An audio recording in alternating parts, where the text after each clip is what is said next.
All righty. Welcome back. Process, preparation, and performance. I'm Duke. He's Simmons. And the tag game is rolling, JR. We have Coach Kurt Hines here. I'm not sure how it happened, but Coach Steiny was happy enough and nice enough to tag him. He had nothing but good words to say on his podcast. And we're lucky to have him. If you haven't heard of Coach Hines, by the end of this, you're gonna want to go to his website and check it out, because I've done some stalking on social media and checked him out. It's not a secret anymore, Coach. So we're going to get to that, and we're going to get to all things Islander football and some other stuff in there. But JR, it's the third week of high school football in Missouri.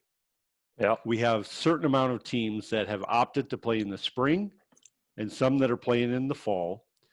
We're playing in the fall, but COVID numbers are going up.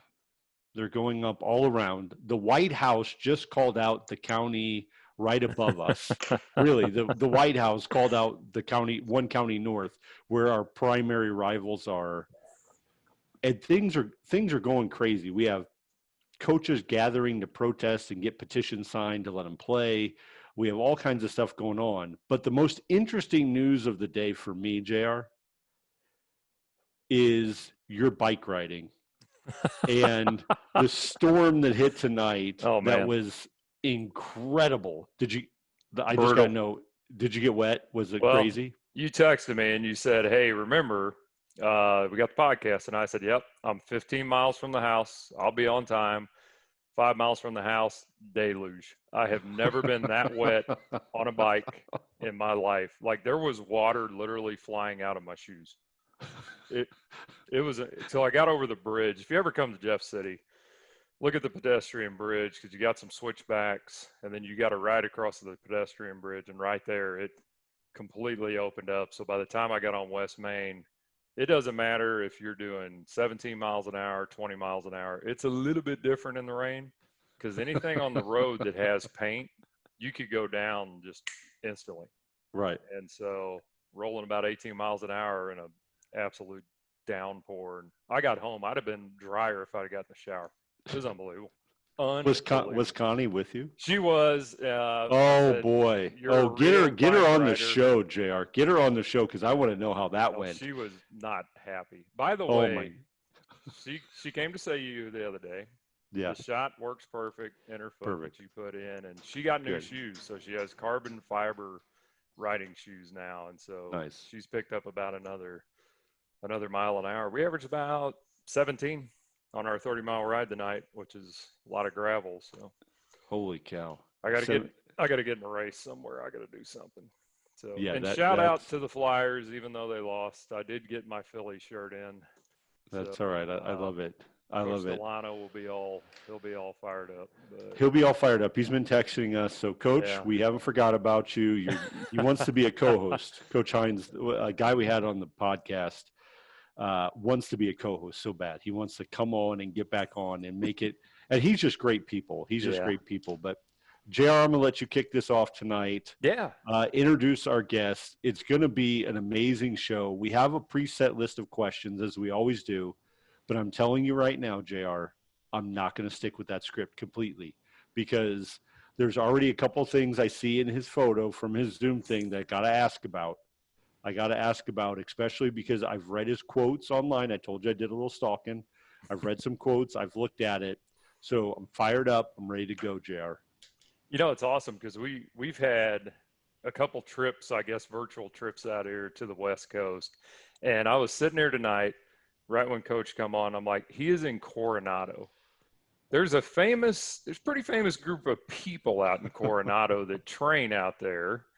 And we are just so lucky. We've got Coach Kurt Hines on here, and I cannot wait to see what he has to say. And so, Coach, I'm going to start off right off the script. I'm going to go completely off the script right now.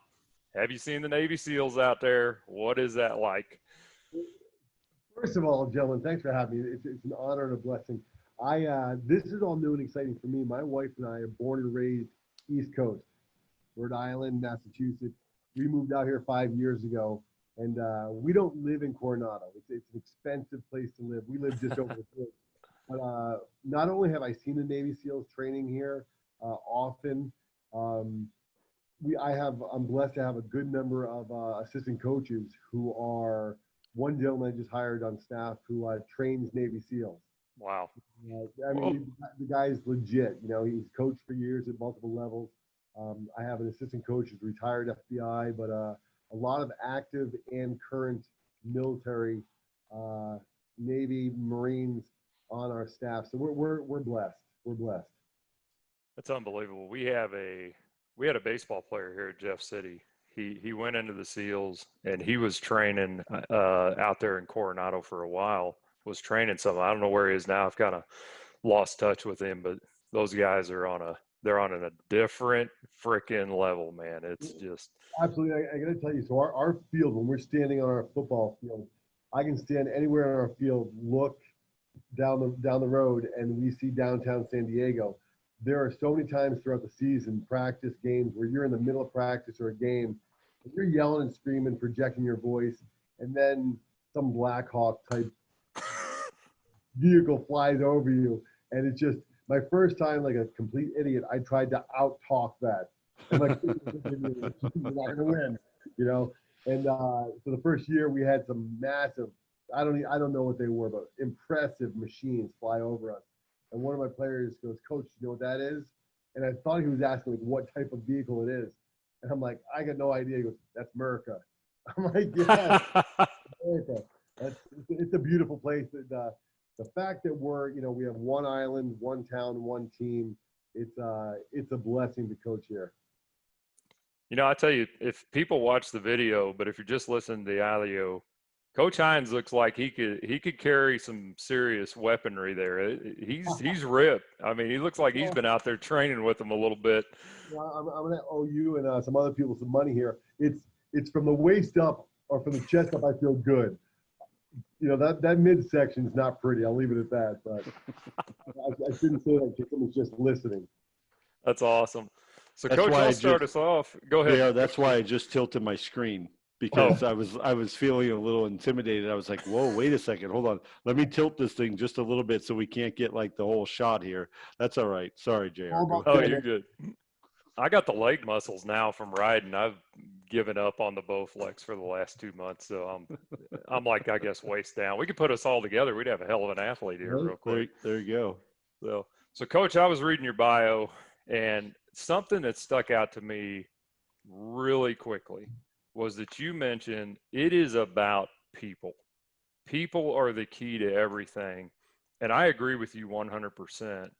And I got to thinking, okay, if the answer is that simple, and the three of us know that, why does nobody else follow this blueprint and just bang their head against the wall with it? Yeah, I don't have the answer, but I have my answer. I think we as a society, not just football coaches, try to overcomplicate things. You know, it's just you guys know as well as I do. It doesn't really matter how much football I know. If I can't convey that message to my players, I might feel good about myself, but we're not going to win many games. The reason I say it's about people is because I've been blessed to teach elementary school now for 26 years. Wow. First through fourth grade, and I've had so much success in the classroom. And I'm not a better teacher than anyone else, but my quote unquote secret to success is I love my students. I love my players, and I'm a firm believer that if someone knows that you love them, not as a pawn, not because of something you can gain from them, but knows that they know that you genuinely love them as a human being, you are going to do great things with them. They're going to do great things. And as a classroom or a program, you're going to far exceed whatever the stats may say or the critics might count you in or out. It's all about people. It's for me, that's in every walk of life, from family to business to football. It's all about people. Yeah, without a doubt, right? It's not the love of the action. It's the love of the, like you said, the person. It's unconditional love that takes place regardless of who you are or what you do. Because let's face it, it's always about what you do next. You might have made an error, but what do you do after that error, right? So even if I'm coaching 12-year-olds in baseball, I tell them the error is going to happen. It's not the error I care about. It's what you do after you miss the ground ball. Do you turn and run, or do you look at it and go, well, maybe somebody will go get it, right? So it's that unconditional love. But you're teaching elementary school, which I love. It's a totally different dynamic, right, JR? I mean, it's totally different. I could not do it. There is no way. JR's out. No way. He's not doing it.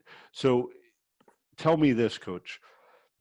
How long does that take when you first get to a program? Because JR and I are in a similar situation together. 3 years ago, we left a program that had lost 4 games in 4 years. Totally said we're going somewhere else. And you always wonder, how long is it going to take to develop what you had relationship wise with the person going, I don't even know who you are. Yeah, I love that question. So my response to that question, how do you build a winning program on and off the field? When I took my first head coaching job back in New Hampshire years ago, it was a brand new high school, very affluent community. And in my second interview, the principal and the athletic director said, Coach, if you get this job, how long before you're in the playoffs? And very naively, I said within 3 to 5 years. Didn't skip a beat. And I don't even know why I threw out there. I believe in what my skill set is. I believe what I can pull out of people. They both laughed at me. What happened with very brief history was our first year, I came out guns blaring, and we set records in New Hampshire for getting beat up more than any other team in the history of football in the state. We lost every game. We got our teeth kicked in, and I was being questioned by everyone and everything. Second year, we won 2 games. So the second year, I'm like, oh, I may be out of a job before I have a chance to put my money where my mouth is. Third year, we made the playoffs. In my last 4 years, we went to the state championship 3 out of those 4 years, not because I did something special, but I was a part of a great staff with great players and a great community. So years ago, I would have put a number on that. Now my answer, and I know my answer, for lack of better words, pisses a lot of people off. It's not a set amount of time for me. It's one relationship at a time. I truly believe that if I can get a young man or a young woman on my team to know that I love them and will run through a wall for them, whether they're a starter or a 4th string JV player who's trying to get reps in practice, they're going to go home and tell mom and dad, hey, quiet down in the stands a little bit. Coach knows what he's doing. Or they're going to have your back as much as you have their back. So for me, that magic number is one person at a time. And it's funny because I tell my 4th graders that I teach, I don't care about their grades, and I don't care what their grades are. I care about their learning. I care about them as people.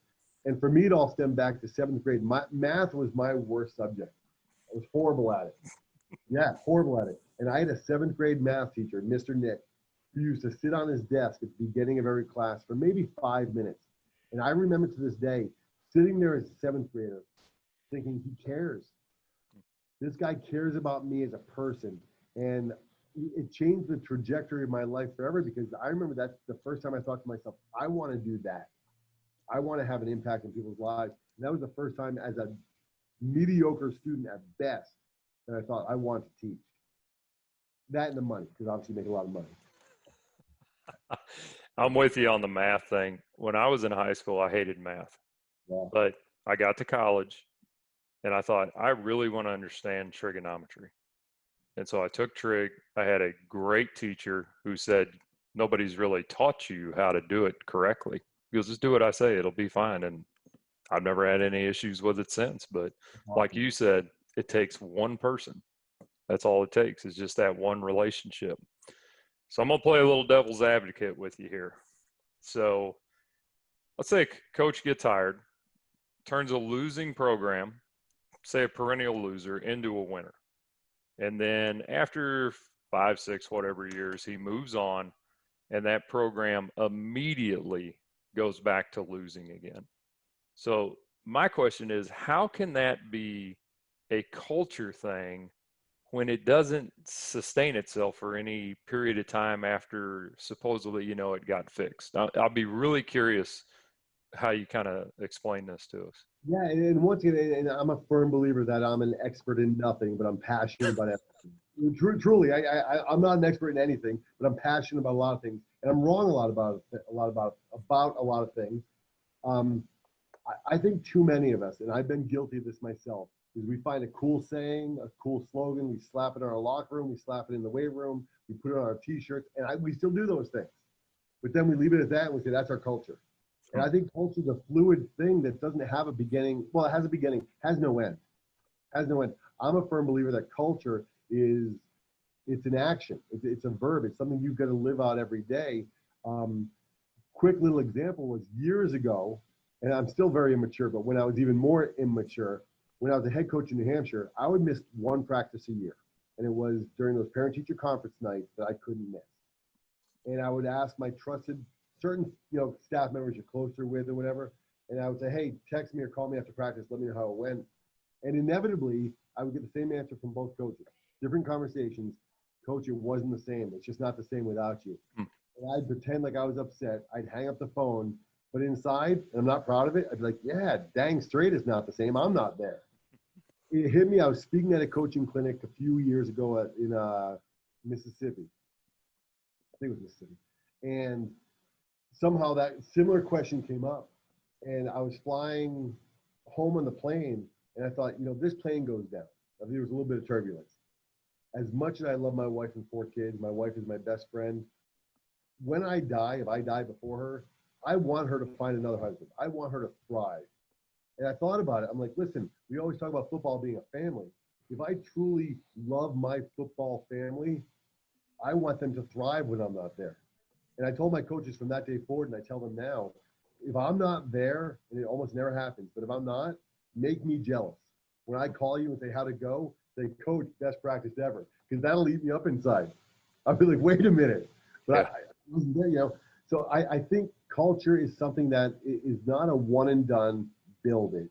I think it's something that, and it can't be one person. Your question, I love it, is because it's going to start at the top.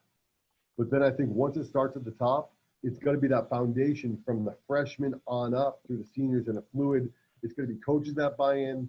And I equate it to what's the best offense or defense to win games? Anyone and everyone. I know what I like, but you look at all levels of football, you can win with a spread, you can win with a tee, you can win with the wing tee, the pro, whatever it is. You have to have coaches and players that buy in. And I think it's the same with culture. They're going to buy in and live it out every day. Yeah, absolutely. Because with me, I'm just a naturally skeptical person. It's just, I know that's who I am. Bill puts up with me. Bill's like this deep thinker, and I'm just like, what are we doing here? But it's interesting to me because the guys that I coach baseball with, that we won a state title here, everybody was very tight, at least to where it appeared we all got along pretty good.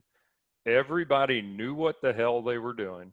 And so with the kids, there was no wiggle room of, well, he doesn't know what he's doing. No, we all know what we're doing, and we show up, and this is what we're going to do. And then it worked. So then it just kind of built upon itself.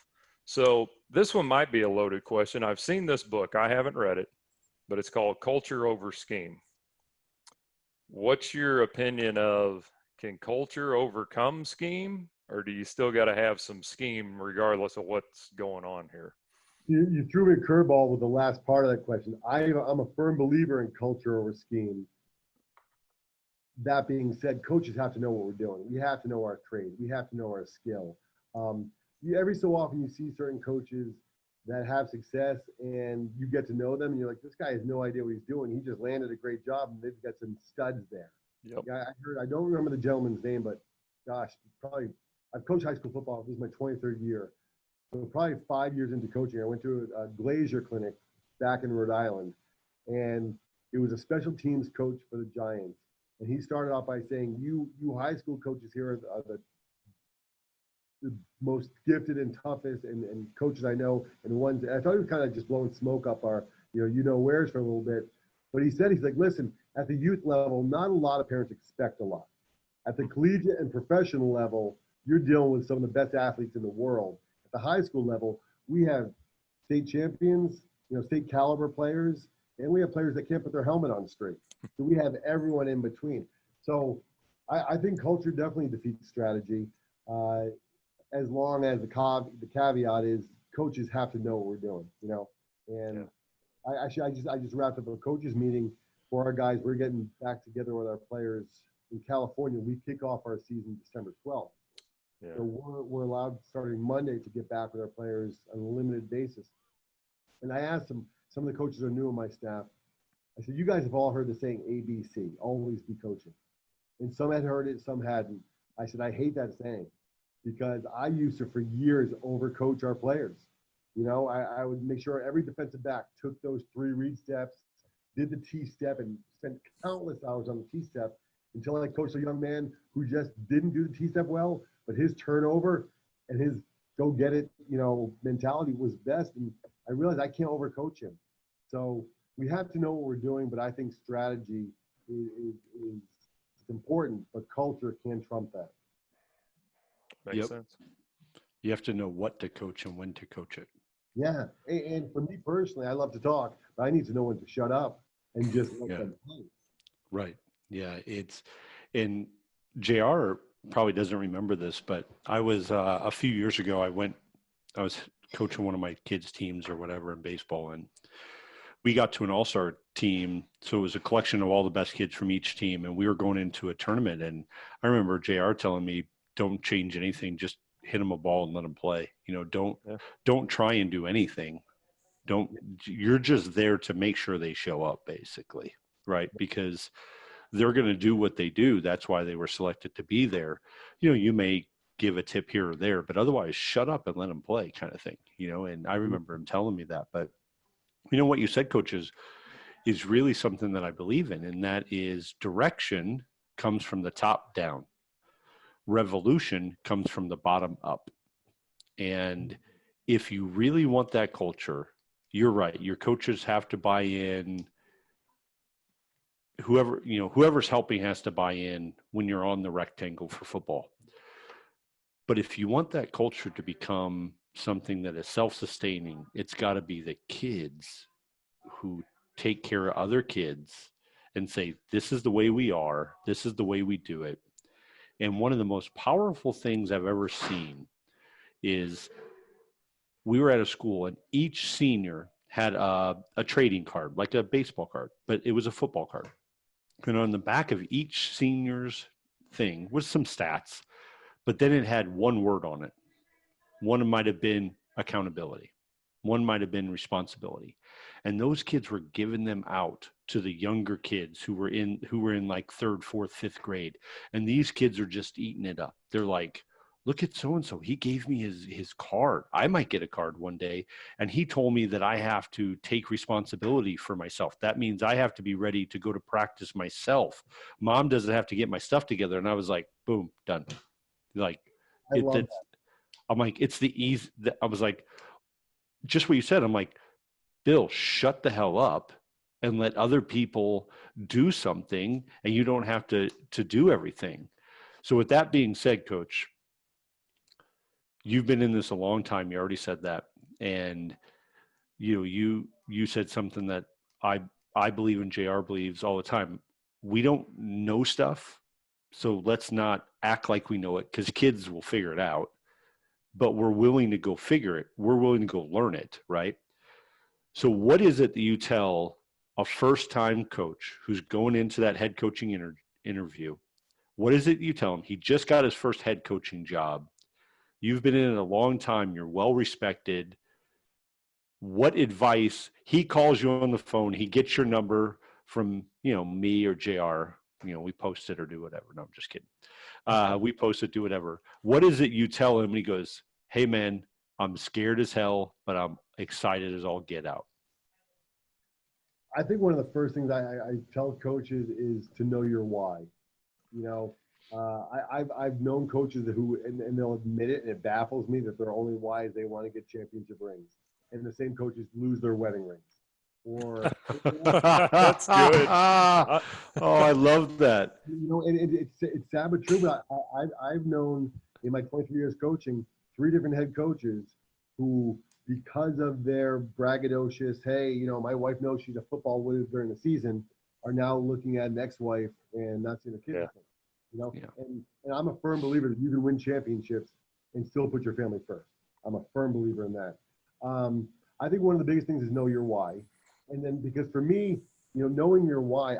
Years ago, even today, I think a lot of people say, in order to be a successful coach, you have to have thick skin. And when I first became a head coach, I had a thick skin, but that hardened me a little bit, And we had one season where we lost the state championship by 6. We that same year lost our biggest and best player. One moved to Texas, father got relocated, and one had injuries. We lost the state championship by 6. Great year, sport was great, but there were 2 or 3 parents that were always yapping. We could win a game by 40 points, and if we didn't pass enough, I was an idiot, even if we won the game. And then just so we had an award dinner banquet at the end of the year, and I made some joke about it, saying, "Hey, for the parents that would rather coach," and I listed off 5 local high schools that had just opened up their head coaching. I love it. Saying, "Coach, great job," and they knew exactly who I was talking to. It took me about a week afterwards, but I was so ashamed. I was like, I made it about myself. I took the focus off the kids, and a lot of people who knew the parents I was talking about thought it was funny, as did I in the moment. It didn't change them. It didn't have those fathers like, "Oh, he's right," and I had a thick skin. So one of the best quotes, and this is not my own. I don't remember where I read it, but I'm not this smart to come up with it. But it said, if you want to be a successful coach, consider the band director or orchestra, whatever. Turn your back to the crowd and focus on the instruments, the players. Oh, the conductor. Yeah. The conductor, thank you. And that's not my own. But now that for me, the difference between a thick skin and a strong why is, if I am not full of BS, if my why is truly to empower and bless as many people as I can do it at a Division I school. I can do it at a Division V school. I can do it with 140 kids in my program or 40 kids in my program. I can do it in a 10-0 season or a 1-9 season. I refuse to say 0-10, but 1-9. So I think I would tell them to know their why, to be authentically themselves. Man, you look at successful coaches in any sport at the top of their game, you're going to have guys that hug the players and tell them they love them. You're going to have guys that never crack a smile. You're going to have guys that are in suit and tie all the time and guys that are in cut-off hoodies or wear shorts, like the clown that I am. They always wear shorts. So I think, those 2 things, and, surround themselves with other great coaches, and don't feel like as a head coach you need to have all the answers, because you never will. And I'm an offensive guy. I know defense. I can coach defensive backs really well, DNs really well. I need help, if I'm being honest, with linebackers and D-line technique. I need that help. So if I try to do it all, I'm failing my players, and I'm going to have too many coaches on staff who feel like they're not being utilized to the best of their ability. I think you hit on something really good, because once I've won a state championship, I don't think I really care if I ever win another. It'd be awesome to do it, but it was like everything kind of built up to that moment, and all the work we put into the youth program and all these hours, and we got so much better as coaches. And then once we got to it, it was like, yeah, it'd be cool to win another, but I just want to make the kids better. I mean, that is the bottom line. And we know we're really good baseball coaches. Ain't nobody got to tell us anymore, So and I also think, and I just said this before when I go to speaking engagements, and I love saying, because I know the reaction I'm going to get. I stand up there and often I'll say there's not a greater coach out there than me. You can see some guys turn off right away, some guys are folding their arms like, who's this arrogant SOB? But then I define it by, there are coaches that have won a lot more championships than me. There are coaches who get paid a heck of a lot more than me. But it comes down to how I define success. My number one goal is to empower and bless people. And I've been able to talk to kids who come out of the closet, kids who get young girls pregnant, kids who are suicidal, and it still breaks my heart, but I've talked to kids who have chosen not to, and I've also spoken at a young man's funeral who took his life. I don't think I failed him. I connected with him. We're not going to save everyone, but if you truly love your players, you're going to be a coach that, I mean, how do you measure success? If I take one kid's life and help turn it around, as opposed to, is that better? It's just, you change one person's life and you're here for a good reason. I really like what you just said, that you stand up and you're like, I'm the best coach that ever lived. Real quick, sorry. I will say best, and that's what the key is. I'm saying there's not a greater coach than me. Coach. I'm not saying I'm better than someone else. Okay. From pastors or preachers, when you get married, you got two candles. They light another candle. Me lighting another candle doesn't diminish the flame from another candle. So me saying there's not a greater coach than me doesn't mean I'm better than another coach. But if I'm changing life, there's not a greater coach out there. There are coaches just as great, but not greater. I like that. That's something that I'm going to definitely remember. I mean, I know when it's kind of funny. I can be a little arrogant when I have to be, so like when we got our state championship rings, it got sized for my middle finger, and that was for everybody who said we couldn't do it. And there was a bunch of others that put it on that finger too. But I just like that. It's just self-confidence. It's confidence in yourself. And I like you said, I don't think there's any better way to express it. I'm confident in what I do. And I'll tell you a quick story when I get to this next question here. So I took on assistant AD stuff this year. That's been a learning experience because that's seeing the other side of the coin it's quite interesting. And I've kind of learned that the four most powerful words I've been using lately is how can I help? Because it totally disarms people. Because if they come in and they're mad or they got, questions, it's all right, well, how can I help? I mean, what do you think are some of the most powerful words you can use to help a kid that's in need, like you were talking about, or a coach or anything? Yeah, first of all, I love that. For me, when you said that, we've often heard, I think many of us, the term servant leadership. It's when you're in a position as a parent, as a coach, as an administrator, and people realize the words come out of your mouth match your actions. How can I help you? Not how you're going to fix this. What are you going to do? What's wrong? What aren't you doing? I think that's powerful. For me, I think love is one of the most powerful words. I tell my students and I tell my players I love them all the time. And I had a father whose son just joined our program this past off season, and he called me the day after our first workouts, and he said, "Coach, I was talking to so and so on the way home, and I said, can you believe Coach said that to you?" He said, "We've never heard a coach before say I love you to their players." And I said, "Listen, because I know this family pretty well. I said, I know a lot of them hear it from home, but I also know a great majority never hear it. They'll never hear it from another man because that's not masculine. That's not tough. Just may hear from their moms." So for me, I think the word love, and not just saying it, but showing it, being that servant leader. I realized years ago, and it was from a pastor that really opened my eyes up to this, to try to eliminate the word but. Because I was so guilty of saying, "Hey, I love you, but," and then whatever comes after but, they forget about the previous stuff. So I change it with "and then." I love you, or "and because I love you, I'm not letting you get away with that. I love you, and you're one of our best players, and because I love you, you're not starting Friday because you knew you should have been in class, whatever it is. So I try. I'm not perfect with with anything, but I'm trying to eliminate the word but and just say "and because" or "and then" and "therefore," whatever it is. It doesn't change it. There's no but. I love you, and because I love you, I'm not going to let you be a punk who's a teacher. I love you, and because you respect me, I know you can respect your parents or something like that. Yeah. Yeah, it just makes sense. It's something that I believe in. You mentioned it already. Stop saying, most people say no, but, right? Yeah. No, you can't have that. But if you clean your room, I'll think about it, right? So I was at a conference for work, and the guy speaking was an incredibly successful businessman, and I know him well. We chat, talk, text, talk from time to time.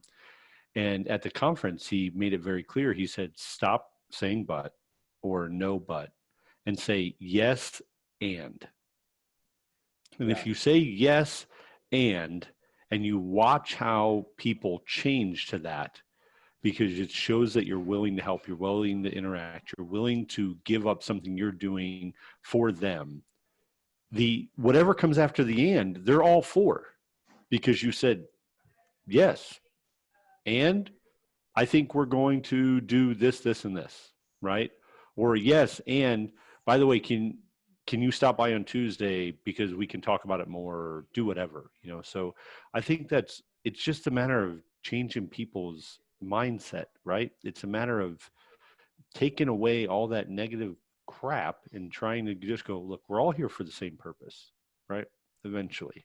We don't get that much time on earth, to be honest with you. Life is short. Just ask, JR, here's an unsettling stat that you don't know about. Okay. When I lived in Chicago, on average, in the first 6 months of school or so, 31 school age kids were killed. Yeah. In the city of Chicago, right? 31 homicides in some way, shape, or form. And like you, Coach, I've unfortunately been on the side where I knew that kid, right? And we still talk about him in my house with my sons. And you don't want to go through that. So if yes and changes it because you didn't have to say no but, right? And you could show that love and that ability and that action, that verb. It just makes sense to me. But you mentioned it, family shouldn't suffer. How do you balance that? How do you balance home, football, kids? Maybe you have another kid who's playing another sport and you need to get to that sport, but you have an opponent, it's your rival. It's you guys are both 5-0. Winning that 6th one gets you into district play or does whatever. How do you balance that? Great question. I've been blessed. So when I have 3 daughters and 1 son, my son played football, and I had to coach against him his junior and senior year because I was a head coach in a town just over the border. Okay, wait, back up. We got to hear more. We got to hear about this one. Hold on. We're gonna get your answer, but I want to know, like, did you talk to your son later? Was he like, "Yo, look, Dad's over there, and if you get a chance, I'm telling you, what was that like?" It was wild. It was in the papers. It was on the news and all that stuff. Small town New Hampshire. His junior year, we had 144 players in our program. Not I, but we had built a powerhouse. Wow. His team was up and coming with a great coach, but he's only been there for 2 years. So we went to breakfast, my son and I, that morning. I pray with my family every morning, pray at night, kiss my kids still to this day, on the forehead. Nothing weird, but on the forehead or the cheek. Right. And told him I loved him, dropped him off at his school, went to mine, and I'm the offensive coordinator still to this day and was then, and we had a guard back then that could only 185 pounds, but he could pull and kick out a DN like no other, and it was one of our best plays. And my line coach was like, "Hines, that's there." I'm like, "Derek, we're not running that play. Not against Goffstown, not against my son." He's like, "Well, what if it's the game's on the line and we're on the 1 yard line and we need it to win?" I'm like, "We'll win some other way. We'll win some other So fast forward, halftime is 21-0. We were winning. I had to run. It's 21-0. We already had our starters out. I run up the bleachers to go to the bathroom, and my wife's standing up there, and she's burning holes through my soul. And I jog by her. I'm like, "Hey," she goes, "Knock it off." I'm like, "It's 21-0." Like, it was only 21-0. So we ended up winning that game. I think it was like 56-6 or something. But his coaches, he knew we had our 4th string, 5th string. Second half, we didn't run a single pass. We didn't run a counter, a trap. It was just dive right, dive left, dive right. And we were stacked. His senior year, it was heartbreaking. His senior year, we had graduated something like 27 seniors. Wow. They had really, with another, same coach, but they had really stepped up their game. We ended up winning that game. The final play of the game, they had this stud tight end who went to Boston College. We told our team, "Do not let him off the line. I don't care if you tackle him. We'll take the penalty. Don't let him off the line." We had our safety, just double coverage. Just you go over top. No matter what, you are pass only unless you 10 yards past the line of scrimmage. Our DN didn't get a hold of him. Our safety came up for the run support way too early. He ran past him and it slipped through his fingers. So we won that game. I hate to say luckily, but for lack of better words. So at the end of that game, a moment I'll never forget. One of our children, one's engaged, but one's married with our 2 grandsons. This moment seriously makes me choke up. I won't now, but as much as walking my daughter down the aisle, I knew he was at the end of the line shaking hands. So I knew that, hey, listen, we're a touchy-feely family. I'm going to embrace him and hug him. As I was getting closer and closer to him, I said in my mind, if he pulls away, I have to respect it. The emotions are so high. That game was so close. All of our hearts were in our throats. And got really close with him, and I saw his eyes well up. I lost it. We embraced. Yeah. It was the best moments I've had with him to this day. He's 23 years old now. It's a moment I'll never forget.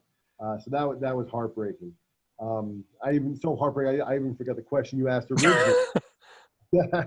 It was just how do you balance Oh yeah. home and football, but I think we know. Yeah. I What I did, and not every coach has this blessing. I made it a point when I became a head coach in Bedford, New Hampshire. I told my staff we will never meet on Sundays. I said we don't have to sleep Friday nights. Saturdays we can meet for 25 of the 24 hours that God gives us. And we're not meeting on Sundays. So my family knows that no matter what, Sundays are family day. Yeah. Now, I said that we lost every game, as I mentioned earlier, my first year, and my entire coaching staff said, Coach, can we meet on Sundays now? I said, no. I said, until they fire me, no. Second year, we won 2 games. Can we meet on Sundays now? I said, guys, that's not why we're losing. Not why we're losing. So it took 3 years for them to buy in. When I came here at Coronado, I told the staff, we're never meeting on Sundays unless we choose to meet with our family. So it's easier when you're a head coach to make that call. Not everyone supports it. As an assistant coach, I think it's not easy. We all know that. I think you have to. I asked my wife, gosh, until about 3 years ago, at the end of every season, I said, do you want me to coach again? And she finally looked at me and said, stop asking. She goes, I love everything about you being a coach. I support it fully and wholly. But I think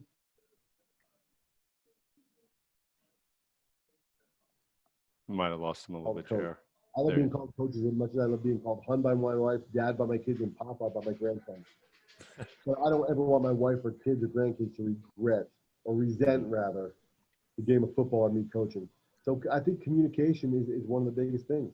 Not just saying your family first, but really showing it. And there are times now on Halloween, I'll make sure that we're organized, but I'll shorten our sections down so I leave practice a little early so I can go trick or treating with my grandson. Awesome. Great. What's their favorite costume? I always agree with it. What are they dressing up as now? My niece is like Frozen, which I don't even know what that is. Yeah, they're 4 and 5 now, my grandson. So dinosaurs and God knows what, but I really love having Papa there. So I make it a point to go there. That's great. That's I saw awesome. the coolest thing last year. There was a couple came by our house and they had a real little girl. Well, they made the wagon look like Cinderella's carriage.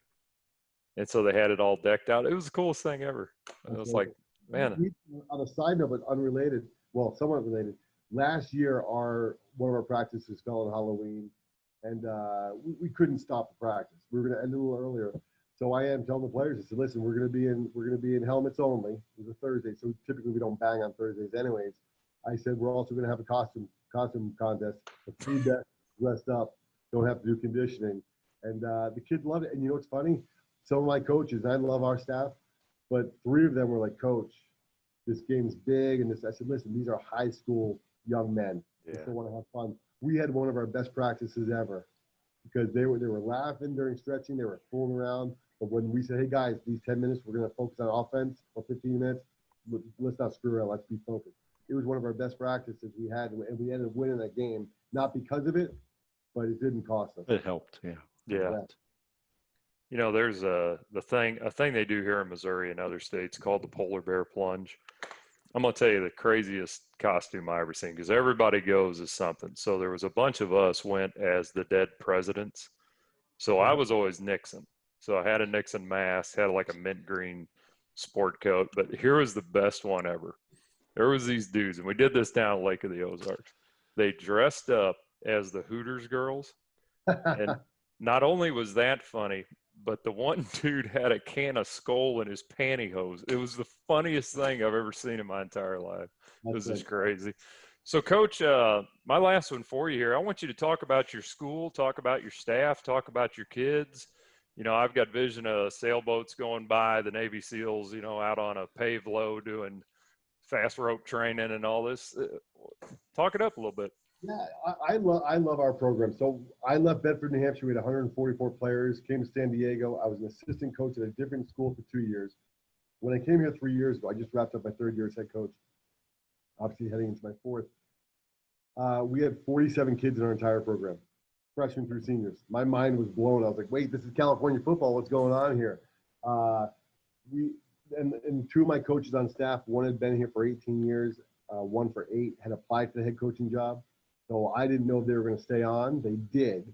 And then a very good friend of mine said, hey, be real careful because, I'm an optimist to the core. But he said they might be staying on because they love the program. They might be staying on to undermine with parents or administration or whatever, what you're doing. Very long story short, just such blue collar, great people have stayed on staff, are just salt of the earth people, love them. So my first year we lost, we won 2 games here. That was it. Second year we won 5. Last year we went to the second round of the playoffs. We're still small. We're looking at 70 players this year. So we're growing. But I think that comes back to obviously success helps. Yeah. But the word spreads. If young men are having fun, they're going to talk to their friends. Our staff is a mixture of got a few guys that are early 20s, guys like myself that are very, very young, 49-year-old. And then we get some coaches, mid 60s that been around the block a few times. And I love who we are. The greatest challenge, I'll tell you, at Coronado is not everyone, but it's a very affluent community. So it's tough sometimes when you're trying to convince them of the hard work and they turn 16 and they get a brand new Maserati. And not everyone's like that. And then we have the naval base. And I'll tell you, that is such a blessing, and I'll never say a curse, but it's such a blessing and a challenge because you talk about culture. 2 years ago, we had a same young man. We had a very good quarterback, stud safety, same young man who was a junior, and he loved to hit like no other. Well, season ends and his father got transferred somewhere else. So it's ever changing, and that's why I believe now more than ever that culture is not a slap on the wall or put on a t-shirt. It's an ever growing, ever evolving, living organism where you can't just assume, hey, they're in our program, they're going to be here for 4 years. One of our top receivers this coming season is going to be a junior. His father already told me he's retiring next year from the Navy, and they don't know that Coronado's expensive. They don't know if they're going to stay here, and I understand that. So we're blessed. We have a good number of beach bonfires, after practice. Sometimes we have beach workouts from time to time. But the biggest message I try to convey to our players is to be where your feet are. And what I mean, be present, however you want to say it. We know what it feels like to stand in cleats on a football field. We can visualize that. It's fresh. We also know what it's like to be barefoot in the beach. On the, be where your feet are is, hey, listen, we all have stresses. We all have bills to pay as far as coaches. We all have families. We all have girlfriends for the players, not the coaches. And I say, listen, when we walk through these gates to our field for the next 2 hours or 2.5 hours, be where your feet are. Just be here, be in the moment. So yeah, we are, as far as San Diego football is concerned, we're a Division IV program. California did something I'm still not used to it, and I'm still not a fan of it.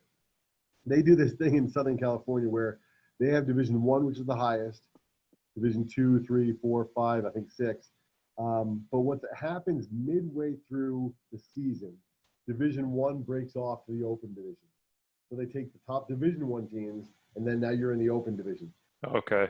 I hate everything about what I'm about to say, but I've heard several coaches call out other coaches for throwing certain games To stay down. Open division, they'll be knocked out of the playoffs right away, and if they lose a game or two, they'll stay in Division I and go for the championship. And everything about that is un-American, un-football, I hate it. But it is what it is. So we're a middle of the pack Division IV program right now. Like I said, last year we made the second round of the playoffs, beat a team that no one picked us to win. And then we went to the quarterfinals and played a team that beat us in the regular season pretty bad. And being the optimist that I am, I'm like, listen, we got our game plan set. You guys are healthy. It was a close game till kickoff. And then they just ate us alive. It was I like it. They ended up going on winning states. So Wow. it thing off a little bit.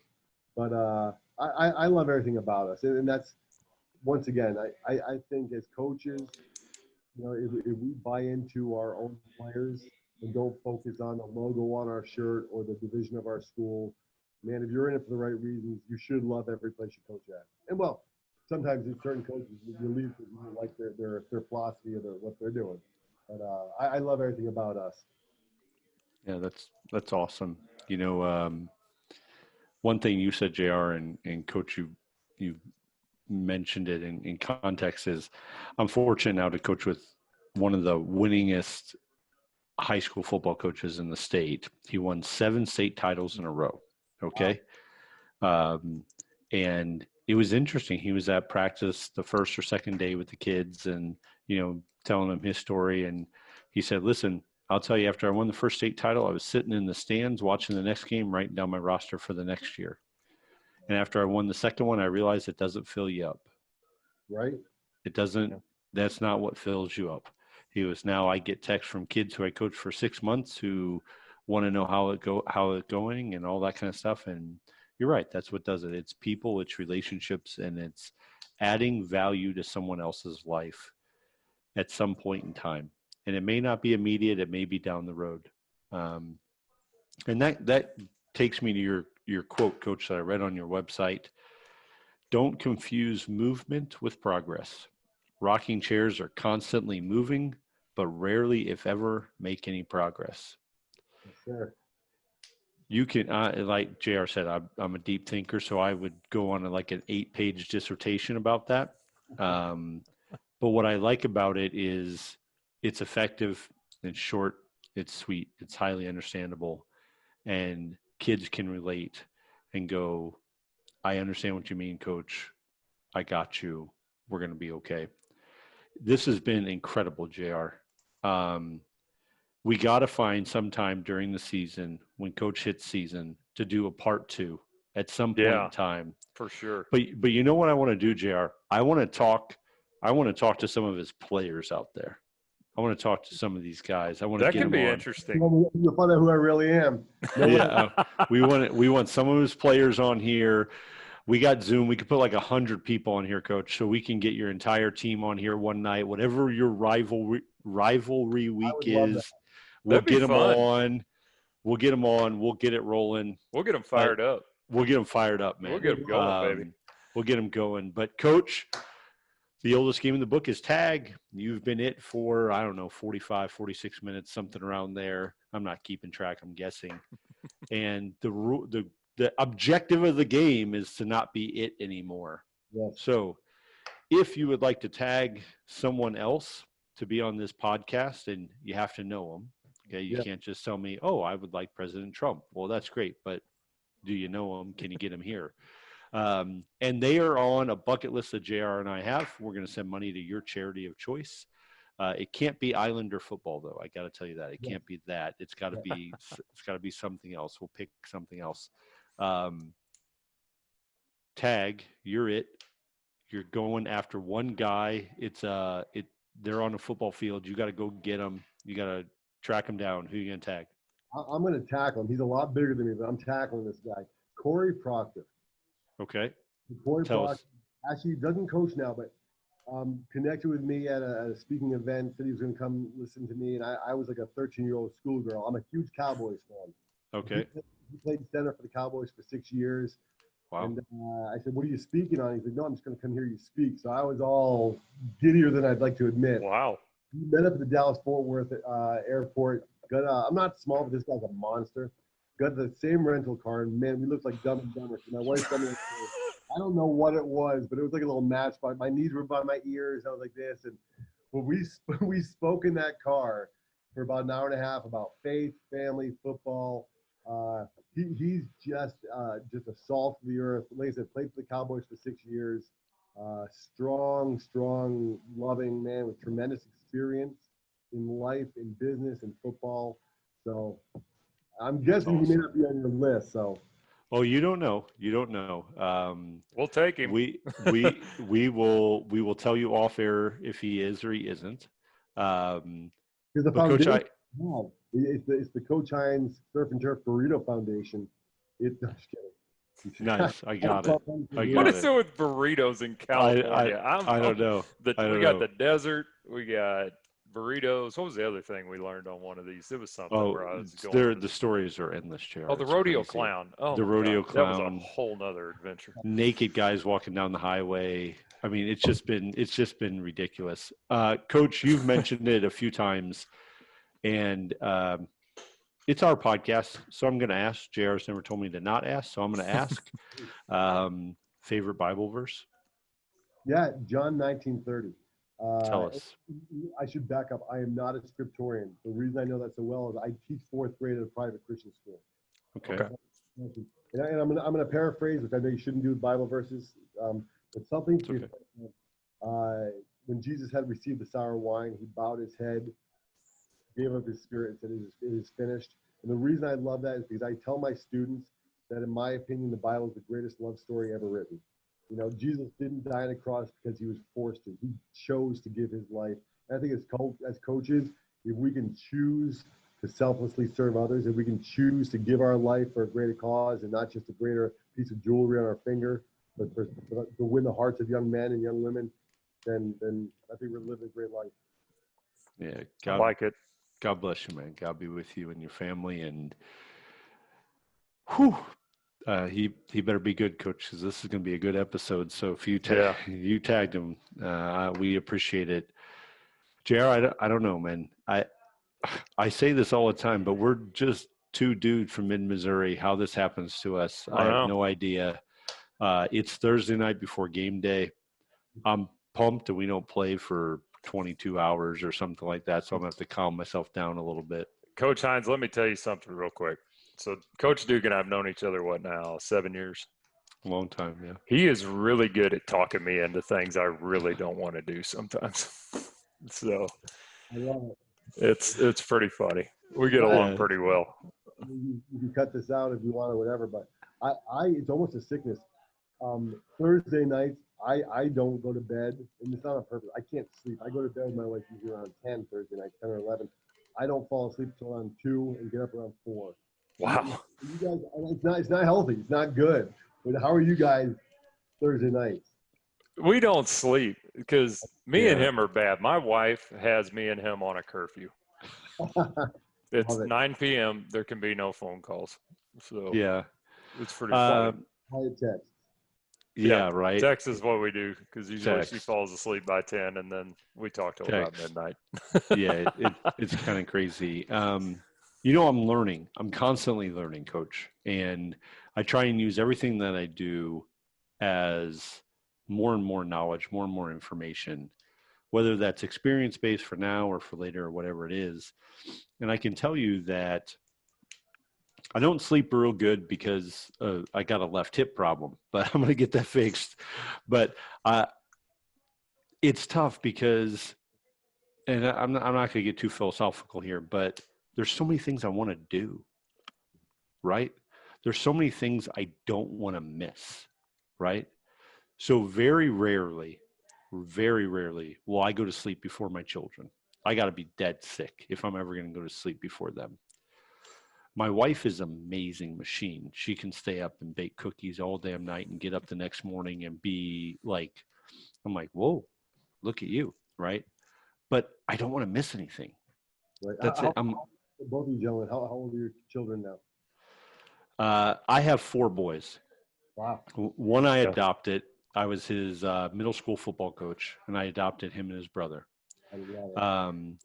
And he now is, when I was in Chicago, and then when we moved back to Missouri, he came with us.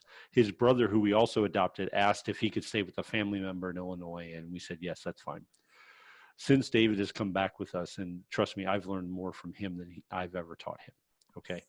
But since he's come back, he's gotten married. I have 2 grandchildren myself now, so 3 more members of the family. He's 32. My oldest son, Jake, is 17, about to be 18. He's a senior in high school, and I get to coach him every day. I love it. That's fantastic. My son, Connor, is 15. He's a sophomore in high school. He's on the freshman sophomore team. I don't get to coach him directly, but I get to be around him. And my son, Sam, is 12, and he's playing youth football. And he'll ask me, Dad, can you help me with my stance? And it like Christmas Day, you know? No girls in the house except my wife. But she's a really good boy mom because she played college softball. So first time I met her and we were playing catch and she threw a ball and I was like, holy crap, you know how to throw a ball. So yes, we're going to date again. And this is probably going to go a lot farther than you think already. So yeah, but that's just me. That's just me. Coach, how about you? I always tell Bill I don't have any kids I know of. So I've got 2 stepsons who. I used to joke about that for years until about 2 months ago. My wife asked me to do 23andMe. So I was like, I know all the kids I have. I know all the kids I have. That's awesome. Nice. Good stuff. Oh, JR. Coach, we have a clinic every year. We put it on open door policy. Anytime you want to come, you're in. You could stay at JR's house. You could stay at my house. Yeah, why not? It's not the Holiday Inn. We got a pool. He's got a hot tub. It's not California weather because it's going to be cold. But you are welcome in our homes anytime. I appreciate that. It's been amazing. We wish your football team the greatest success, and JR and I have joked about doing a little round robin tour out there on the We got to coast get out there to watch some games. We got to do it. I have a hard time keeping my mouth shut though, Coach. If I ever get somewhere like, yo, dude, you should be running outside zone. Look at their 5 technique. So I'll promise I won't come down on the sidelines, and I'll keep my mouth shut. I'm humble enough to listen once. If it doesn't work, then I like that. That is good. I got to remember that one. We're going to be friends, Coach. We're going to be that. really good friends. All right. Very good. For process, preparation, and performance, I'm Duke. He's Simmons. CoachKurtHines.com for amazing information and to know why his football team is in extremely good hands. Check it out. You won't be disappointed. Peace. We're out.